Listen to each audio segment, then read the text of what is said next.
आज़ादी के 5 दिन बाद 20 अगस्त 1947 को संविधान सभा फिर मिली, जहां एक तरफ स्वतंत्रता मिलने की खुशी थी तो वहीं कई शिकवे शिकायतें भी सामने आने लगीं।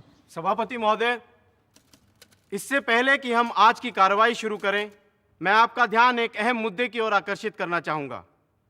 खबर है कि स्वाधीनता दिवस को आगरा के किले में लाखों लोग झंडारोहण के लिए इकट्ठा हुए थे। आगे खबर है कि एक अंग्रेज अफसर ने कहा कि अगर यूनियन जैक नीचे उतार के नया झंडा फहराया गया तो वो किसी भी फौजी को इस समारोह में शामिल नहीं होने देगा।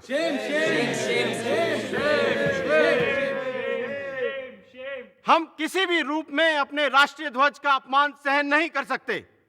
मेरी सभापति जी से प्रार्थना है कि आप सदन के लीडर पंडित नेहरू से कहें कि वो इस विषय पे बयान दें। उन घटनाओं के मुतालिक जो 14-15 अगस्त को हुई, मैं सदन के नेता से गुजारिश करूंगा कि वो अपना बयान दें।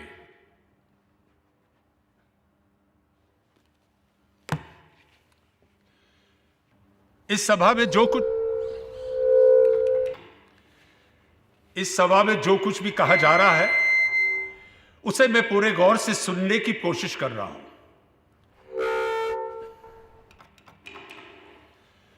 और जो कुछ भी कहा गया है उसका मुश्किल से मुझे 1/4 पल्ले पड़ा है। अब हो सकता है कि यहां के एकूस्टिक्स बदल गए हैं, या तो फिर पिछले दिनों के उत्साह के कारण हमारी आवाजें फट चुकी हैं। Mr. President, sir, the loudspeaker system is not behaving as well as it used to till the 15th of August. It has got infected by independence like all of us. हंसी खुशी और मजाक की बात तो अलग, पर अब संविधान सभा के सामने नई गंभीर चुनौतियां थीं। एक तरफ वो देश के लिए नया कानून बनाने बैठे थे, तो दूसरी तरफ देश भर में हर तरह के कानून तोड़े जा रहे थे। जैसा कि अमेरिकन इतिहासकार ग्रैनविल ऑस्टिन ने लिखा है, the fundamental rights were framed against the carnage of fundamental wrongs. अध्यक्ष महोदय, मैं कुछ कहना चाहता हूं। जी कहिए। इससे पहले कि आज का कार्यक्रम प्रारंभ किया जाए, मैं आपका ध्यान इस बात की ओर दिलाना चाहता हूं कि पश्चिमी पंजाब में जो दुर्घटनाएं घट रही हैं, जिस तरह से वहां हत्याएं हो रही हैं और जिस तरह से लोग मारे काटे जा रहे हैं, उन दुखियों के प्रति सहानुभूति प्रकट करने के लिए हमारी आज की कार्यवाही 15 मिनट के लिए स्थगित कर देवें। लाहौर और दूसरे इलाके जल रहे थे, लोग मारे जा रहे थे और हम अपना विधान बनाने के कार्य में संलग्न रहे। ऐसा आरोप हमारे ऊपर लगाने का अवसर न दिया जाए।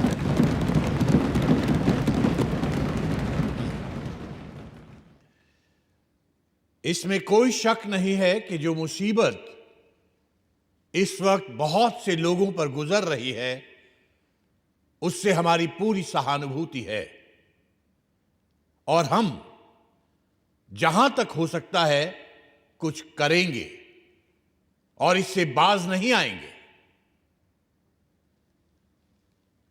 और इस वक्त अगर हाउस के सब लोगों की ख्वाहिश हो तो जो इस मुसीबत में मुब्तला हैं और जिन्हें ये सब तकलीफें भुगतनी पड़ रही हैं, उन सब के लिए हम खड़े होकर अपनी तरफ से दुख और हमदर्दी जाहिर करें।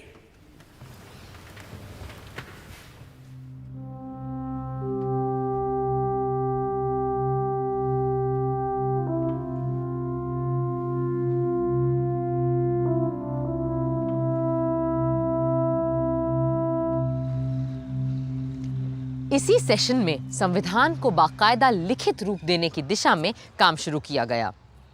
तय पाया गया कि संविधान सभा के constitutional adviser sir Benegal Narsing Rau, जो पूरी दुनिया में संविधान के महान विद्वान माने जाते थे, सभा में पेश प्रस्तावों और कमिटीज की रिपोर्ट्स के आधार पर संविधान का एक मसौदा तैयार करेंगे और इस ड्राफ्ट की संवीक्षा या स्क्रूटनी करने के लिए 7 सदस्यों की एक कमिटी नियुक्त की गई।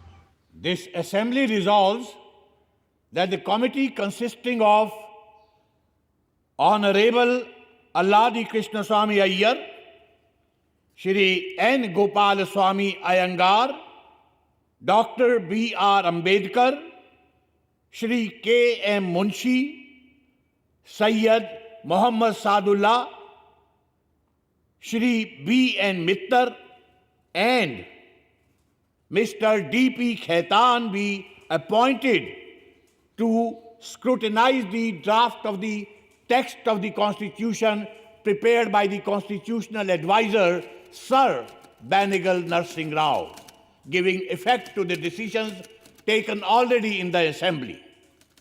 Those for the motion say aye. Aye. And those opposed to it say no. Ayes have it. Ayes have it. Ayes have it. The motion is adopted.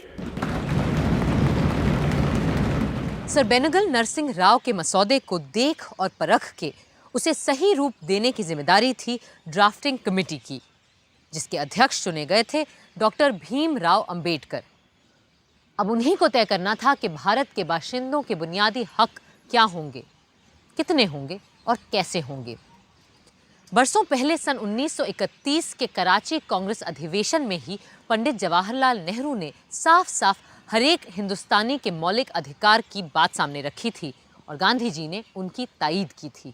आज हम कांग्रेस की तरफ से सरकार से ये मांग करते हैं कि आपको हर हिंदुस्तानी को उसके बुनियादी हुकूक देने ही पड़ेंगे। भारत माता की जय! भारत माता की जय! भारत माता की जय!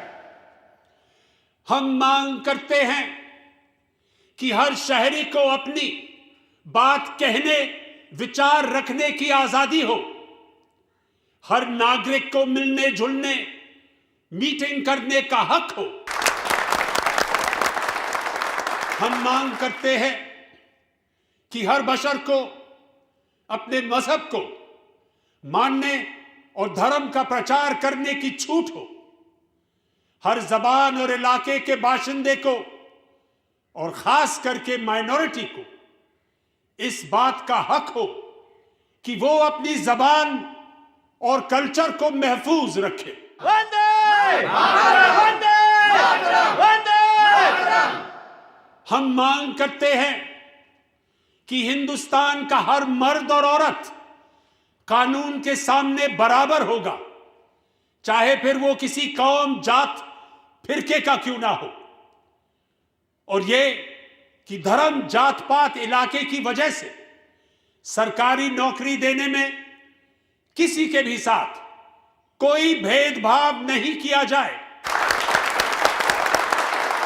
और हम मांग करते हैं कि किसी भी इंसान को गैर कानूनी गिरफ्तारी, तलाशी और कुर्की से ना गुजरना पड़े। हम सब एक हैं! हम सब एक हैं! हम सब एक हैं!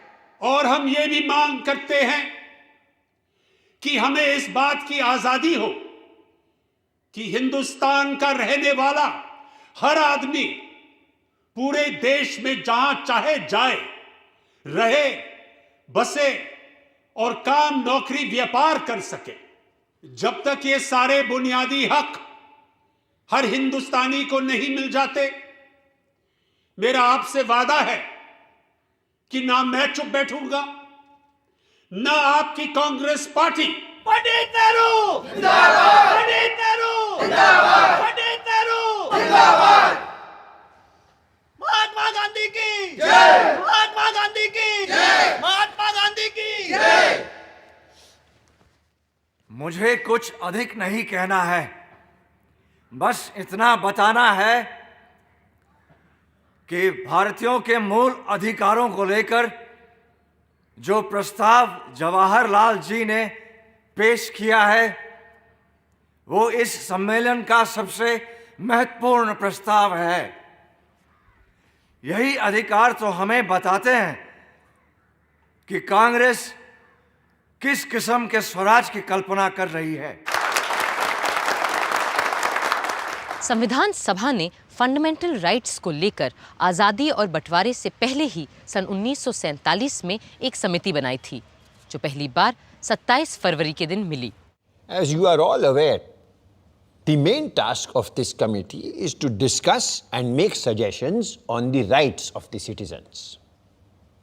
और मेरे विचार से किसी भी संविधान में उसके नागरिकों का बुनियादी हक सबसे अहम मुद्दा होता है।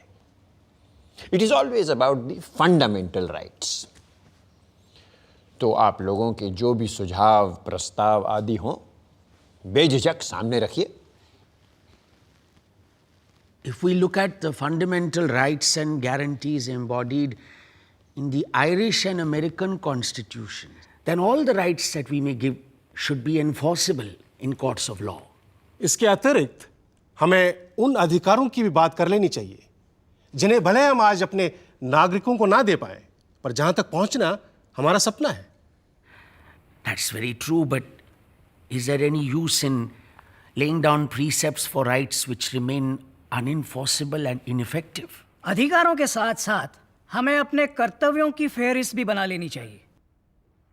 तो चलिए पहले हम उन्हीं मूल अधिकारों की बात कर लेते हैं जिनके नाम मिलने पर हर शहरी न्यायालय के द्वार खटखटा सकता है। Well, if you ask me, I think we should take the Constitution of the United States of America as a model for the protection of the basic rights of our citizens.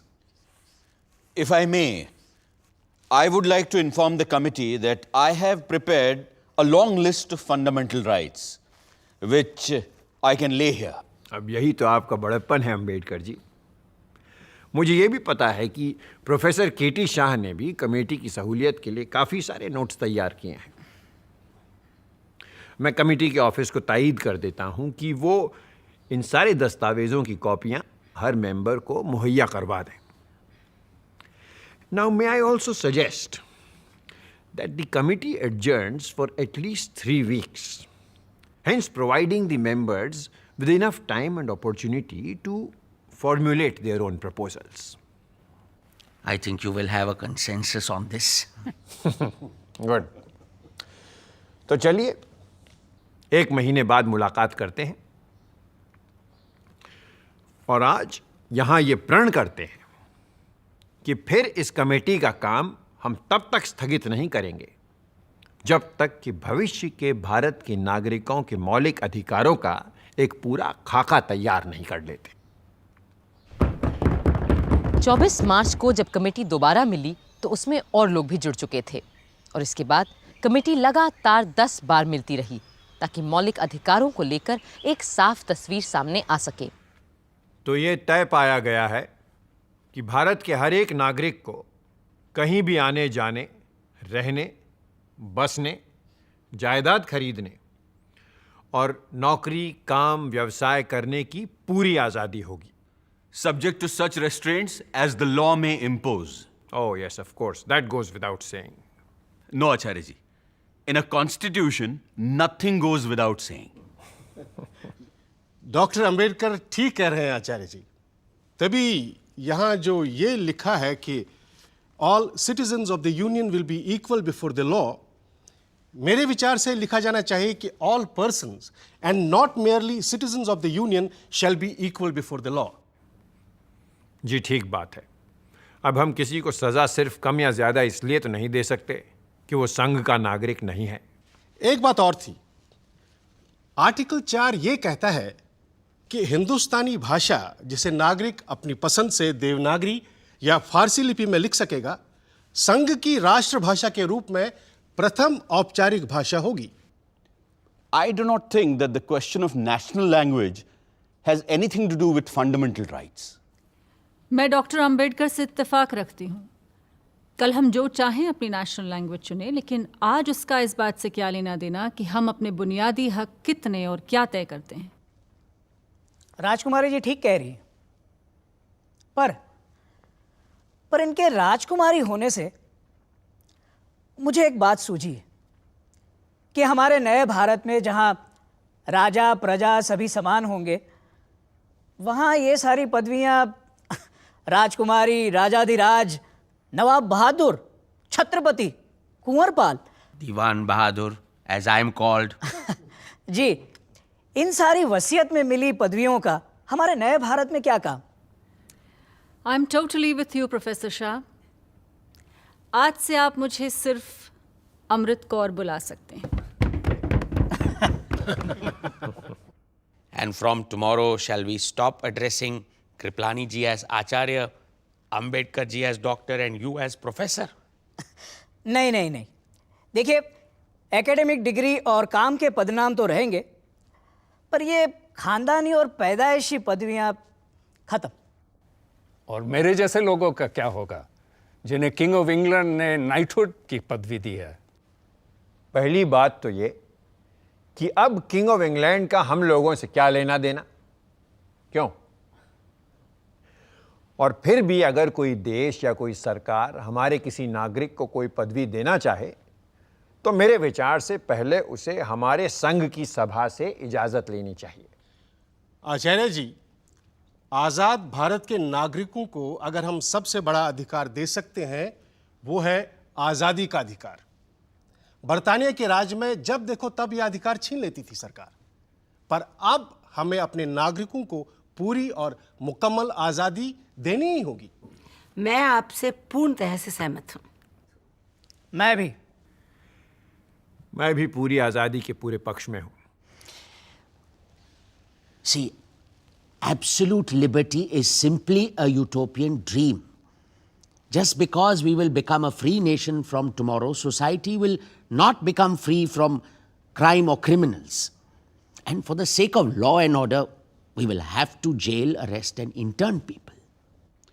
In that case, we should have a provision that the person has to be informed of his deprivation of liberty within 24 hours of his detention. हाँ, गिरफ्तारी के 24 घंटे के अंदर अंदर सही कानूनी मदद और सुनवाई का हक हमें हर नागरिक को देना ही होगा, वरना कोई फर्क नहीं रहेगा आज़ाद और गुलाम भारत में। मुझे नहीं लगता हम में से किसी को भी इस प्रावधान से ऐतराज होना चाहिए। लोकमान्य ने तो बहुत पहले ही कह दिया था that Swaraj is my birthright and I shall have it.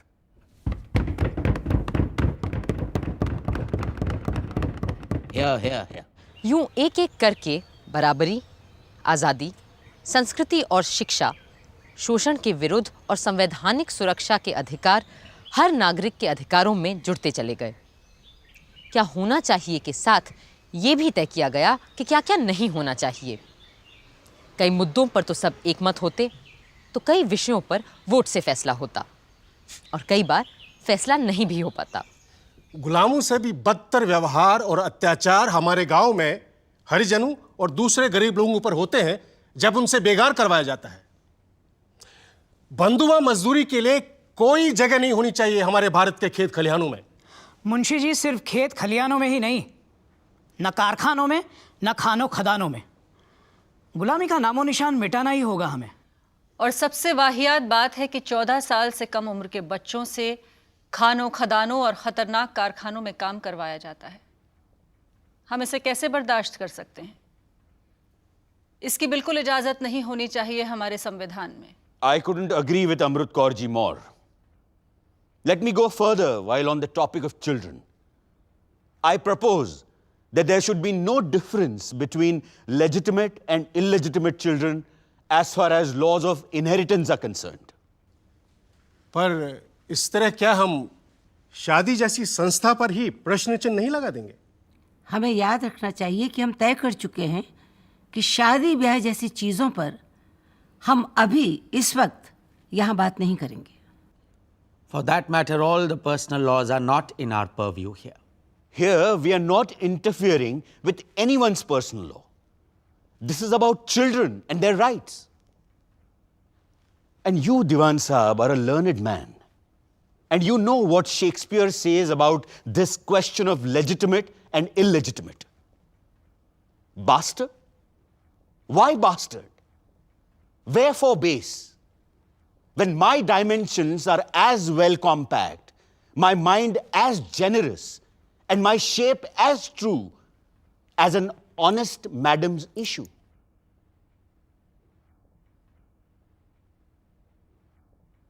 अब शेक्सपियर का जवाब देना थोड़ा मुश्किल हो जाता है, तो एक काम करते हैं, इस विषय पे वोट कर लेते हैं।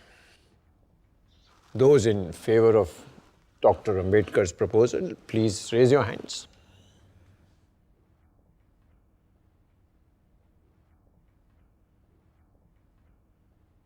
छह विपक्ष में, केवल 3 पक्ष में। क्या कर सकते हैं अंबेडकर जी? कभी जीत, कभी हार। And we must practice what we preach. ये एक जनतंत्र है आखिरकार। आचार्य जी, मैं यहाँ ये बात फिर से उठाना चाहूँगा कि अमेरिका की तरह हर भारतीय को कुछ साल सेना में बिताने ही चाहिए। Compulsory military training and conscription. But doesn't this also amount to slavery and involuntary servitude? ये स्लेवरी नहीं, सेवा का प्रश्न है अंबेडकर जी। तो इस पर भी वोट हो जाए। ठीक है, जो पक्ष में हैं हाथ उठाएं।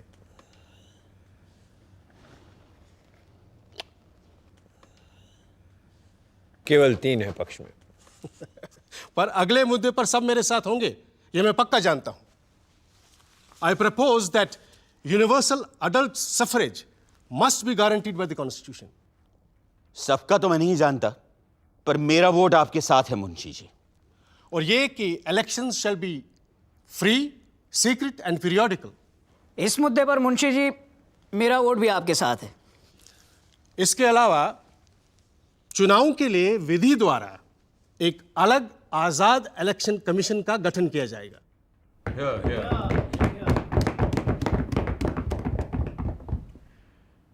So we are all unanimous on this? Because today we are creating history. आज संसार के इतिहास में पहली बार एक देश स्थापित होते ही बिना किसी जाति, धर्म, लिंग, वर्ण और प्रदेश के भेदभाव के अपने सारे वयस्क नागरिकों को मतदान का अधिकार दे रहा है। And believe me, this voting right is the greatest fundamental right that we will be giving to the citizens of our country. उस समय तक दुनिया के कई अग्रणी राष्ट्रों में भी कहीं कालों को वोट देने का अधिकार नहीं था, तो कहीं औरतों को, तो कहीं और दूसरे धर्म के मानने वालों को। लेकिन हमारा संविधान बनाने वाले एक नया इतिहास रच रहे थे। पर अभी और भी कई मुद्दे तय होने थे, और उनमें से एक था अभिव्यक्ति का अधिकार, the right to freedom of expression.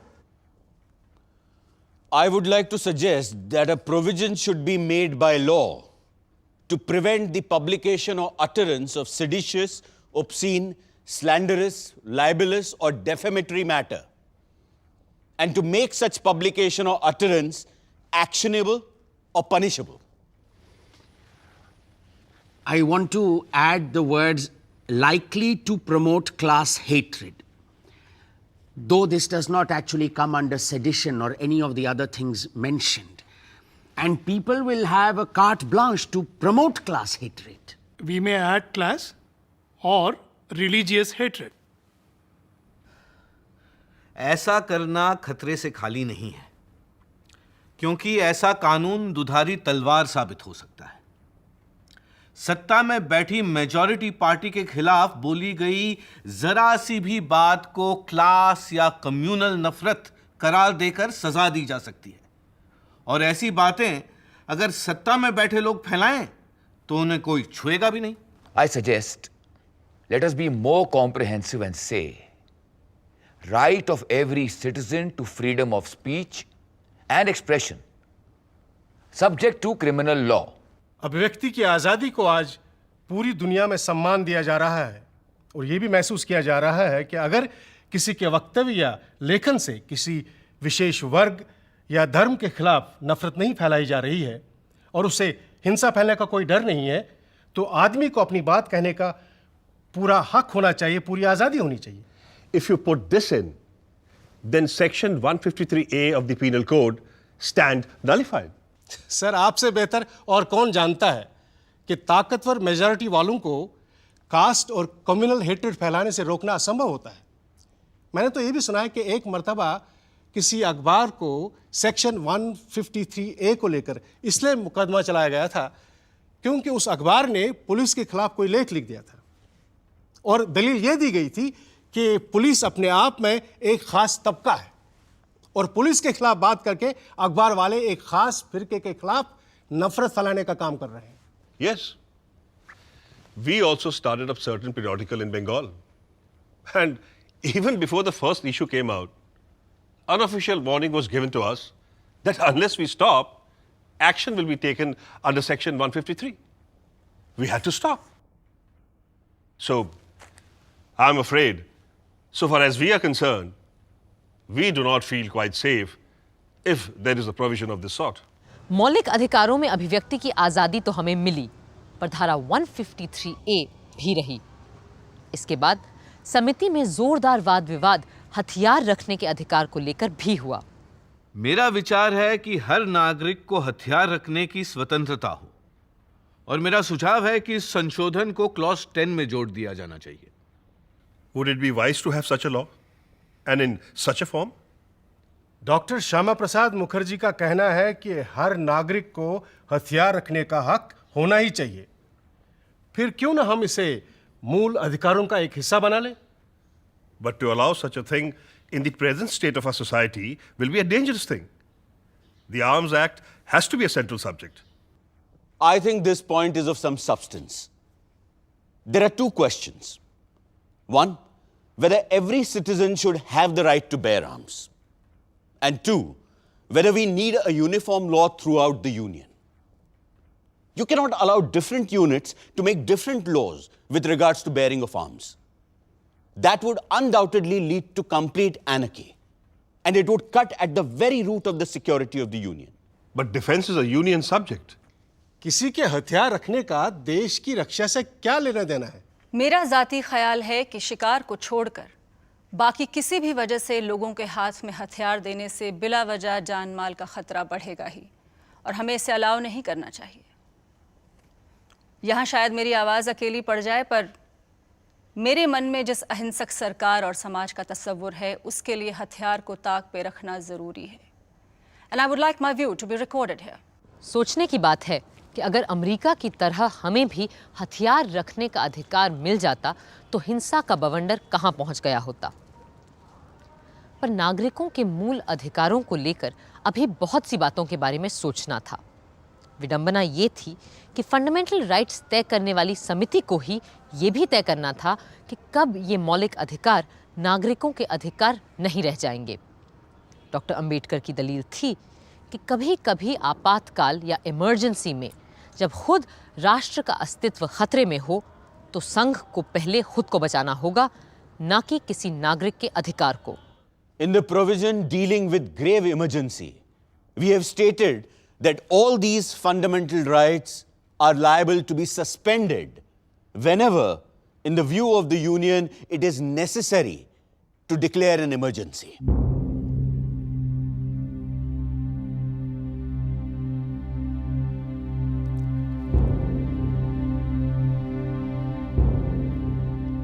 दुनिया के कई संविधानों में मौलिक अधिकारों के चलते आप नागरिक को गिरफ्तार कर ही नहीं सकते, पर हमने इसे अपने संविधान से हटा दिया है ताकि आने वाली सरकारों को हम ऐसी किसी भी बेड़ी में ना जकड़ें। हाँ, पर सही कानूनी कार्रवाई का प्रावधान हमने हर हाल में रखा है। जरूरी सवाल यह है कि क्या लेजिस्लेचर के पास ये विशेषाधिकार होगा कि अगर वो चाहे किसी भी व्यक्ति को बिना मुकदमा चलाए ही कैद में रख सकते हैं?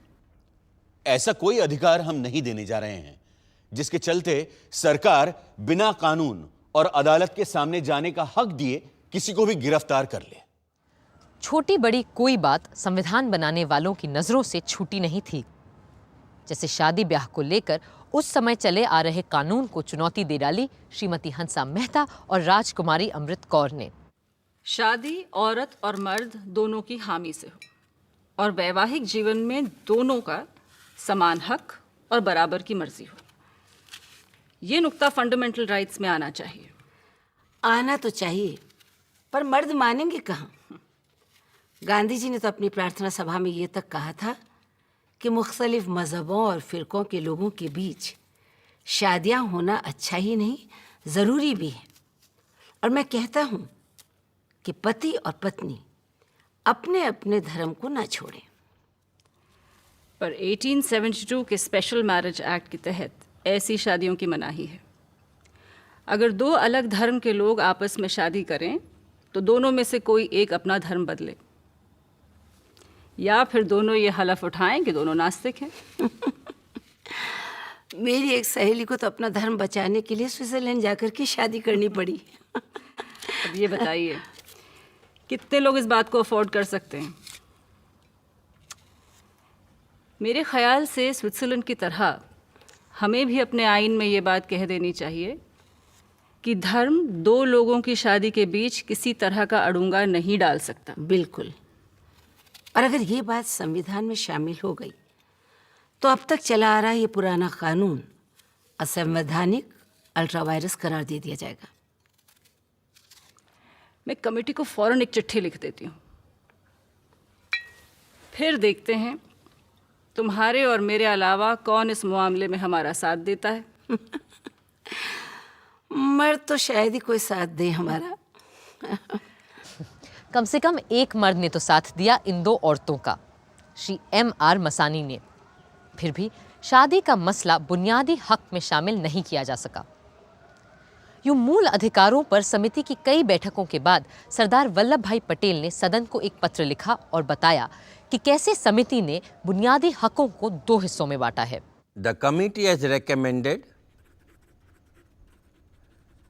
that the list of fundamental rights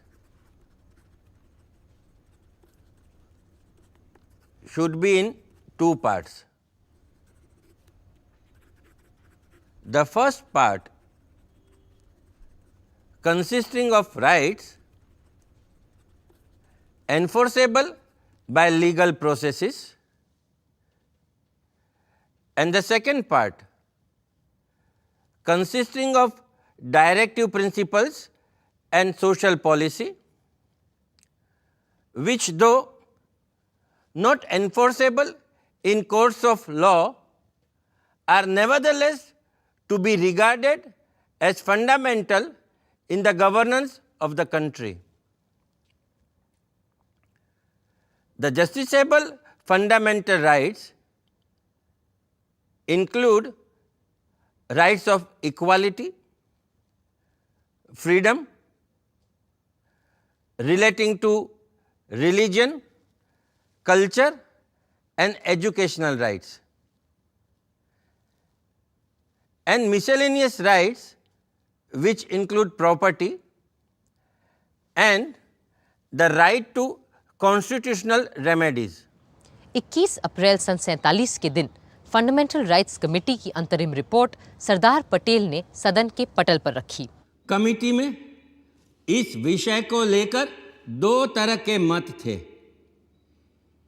एक ये राय थी कि नागरिकों को ज़्यादा से ज़्यादा अधिकार देने चाहिए, जिनकी बिना पे वे सीधी तरह अदालत में जाकर अपने हक सिद्ध करवा सके। और दूसरी ओर ये राय थी कि बहुत ही कम मगर अहम मूल अधिकारों तक फंडामेंटल राइट्स को सीमित रखना ही उचित होगा। वो तीसरा मत जो हमारी कमेटी में पाया ही नहीं गया, वो ये रहता कि आज़ाद हिंदुस्तान में न पुलिस की दरकार है न जेल की। प्रेस, डंडा और बंदूक को पूरी तरह छूट रहे। हर एक को जो मर्जी में आए वो करने की संपूर्ण आज़ादी मिलनी चाहिए। सरदार पटेल को उम्मीद थी कि मौलिक अधिकारों जैसी मूल चीज पर तो बहुत से संशोधन नहीं ही आएंगे, पर 150 से भी ज्यादा लोग कुछ न कुछ बदलना चाहते थे या नई बातें जोड़ना चाहते थे फंडामेंटल राइट्स में। Sir, I do not understand why economic fundamental rights should not be included in these justiciable rights. Economic rights are essential while framing a country's constitution, and they must also be made justiciable. I do not understand why mines, key industries, and basic industries should not be nationalized. Sir, I hope the House will consider my suggestion seriously. शब्द अछूत और अस्पृश्यता की परिभाषा को लेकर तो कई आवाजें उठीं। Sir, the word untouchability requires clarification. Sometimes it means not being allowed to drink a glass of water. Other times, it relates to denial of admission of Harijans into temples or intercaste dining, intercaste marriage. Mahatma Gandhi has used the word untouchability in various ways on different occasions with different meanings. But, sir, untouchability is merely a symptom, the root cause of which is the caste distinction. And unless caste distinction is removed, untouchability in some form is bound to exist. In an independent India, everyone must enjoy equal social conditions.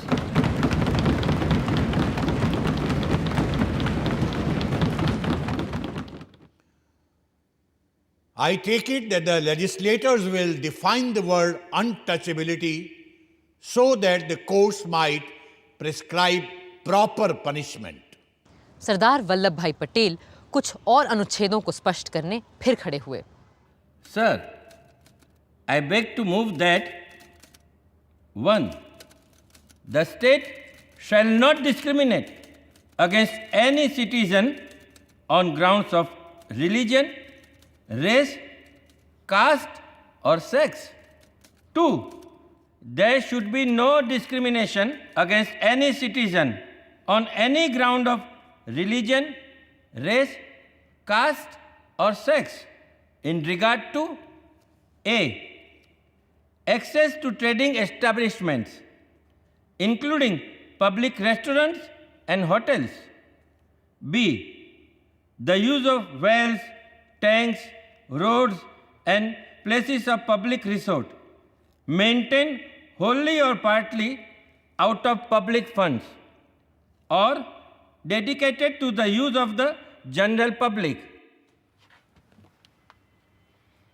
Sir, the following word should be inserted after sex: or of dress worn of any nationality. It seems a laughing matter, but even today, on the threshold of independence, there are hotels which do not welcome people dressed in Indian style. Sir, I moved at the words schools, hostels, temples, or places of worship should be included. Although some schools are thrown open to Harijans in the villages, they are not allowed to sit along with caste Hindu students. They are asked to sit on the floor or at some distance. As regards temples, untouchables are made to worship God only from a distance and not from within the temple itself. I think untouchability is the sole cause of this.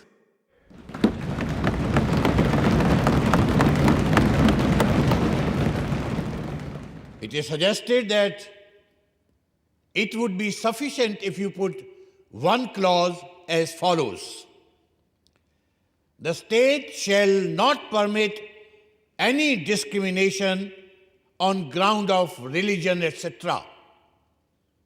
Put like that, it will cover all cases of private institutions as well as state institutions. 150 में से कई लोगों ने अपने amendments वापस भी ले लिए, लेकिन कुछ लोग ऐसे भी थे जो मूल अधिकारों के इस प्रस्ताव से बिल्कुल सहमत नहीं थे।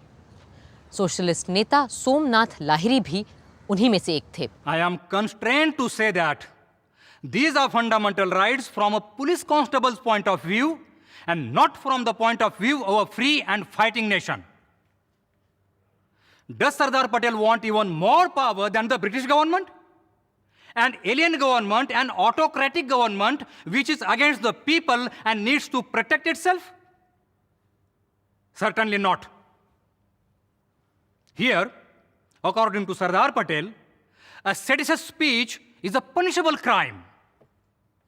If I say at any time in the future, or the Socialist Party says, that the government in power is despicable, Sardar Patel, if he is in power at that time, will be able to put Socialist Party people and myself in jail. Shri Rajgopalachari wants to go even further. Sardar Patel would punish us if we make a speech, but Rajaji would punish us even before we have made a speech. He wants to prevent the making of speech itself if, in his wisdom, he thinks that the fellow is going to make a seditious speech. That is not the basis of democracy. Sir, I want to ask, where does the policeman come in? We have had such a bitter experience of policemen in our country that the authors of this document have had to formulate these clauses in such a way so as to have the least possible interference of policemen. Sir, these provisions are intended to see that those people who believe in liberalism at one end and communism at the other will not be able to take advantage of these rights to pave way for totalitarianism.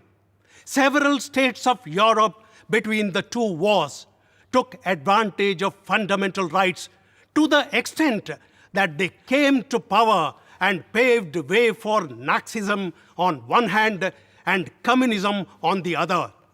We have to safeguard ourselves against such a menace. Congress की बहुमत के बावजूद सरदार पटेल ने अपने मुखालिफ सोमनाथ लाहिरी के संशोधन को माना और राजद्रोह यानी सेडिशियस शब्द को प्रस्ताव से हटा दिया.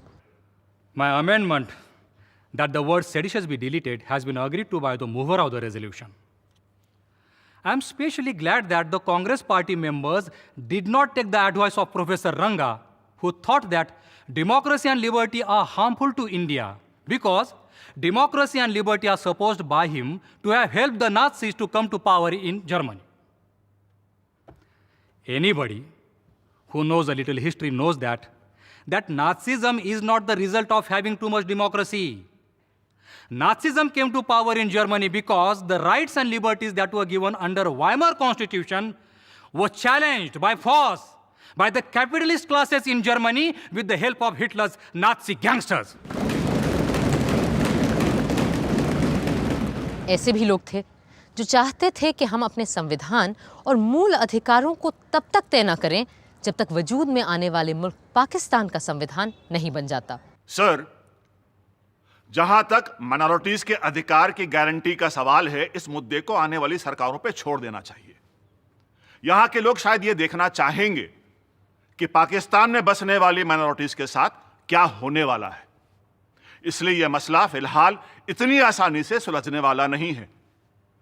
मैं कहता हूं कि इस समस्या को ऐसे ही हवा में लटके रहने दें तो बेहतर होगा, जब तक कि हमें पता ना चले कि आइंदा के विभाजित हिंदुस्तान की शक्ल क्या होगी और उन इकाइयों में माइनॉरिटीज को लेकर क्या बर्ताव होने वाला है.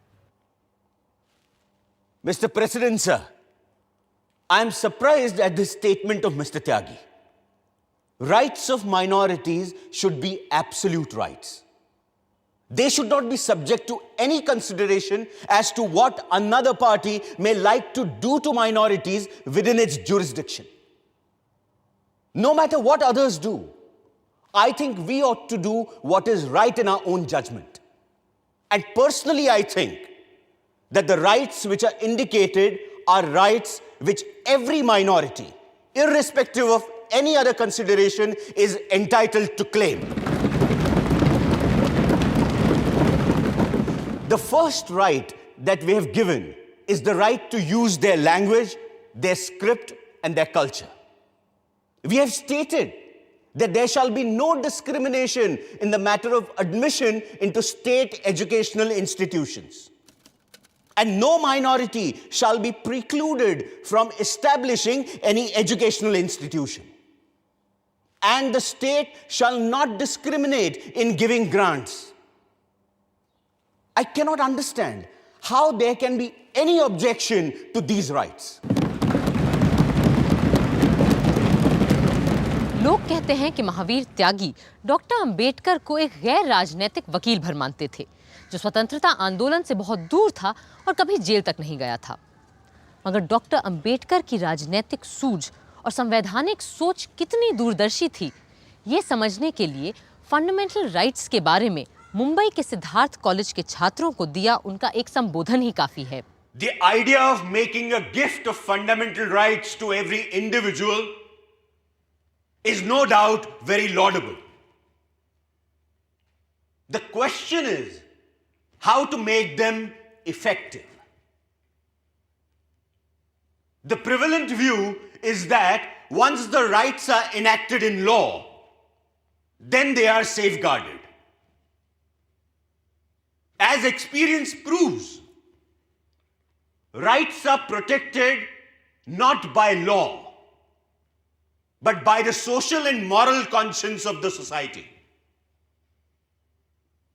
If the fundamental rights are opposed by the community, no law, no parliament, no judiciary can guarantee them in the real sense of the word. What is the use of fundamental rights to the untouchables in India? As the British political thinker Edmund Burke said, there is no method found for punishing the multitude. Law can punish a single solitary recalcitrant criminal. It can never operate against the whole body of people who choose to defy it. Social conscience is the only safeguard of all rights, fundamental or non-fundamental.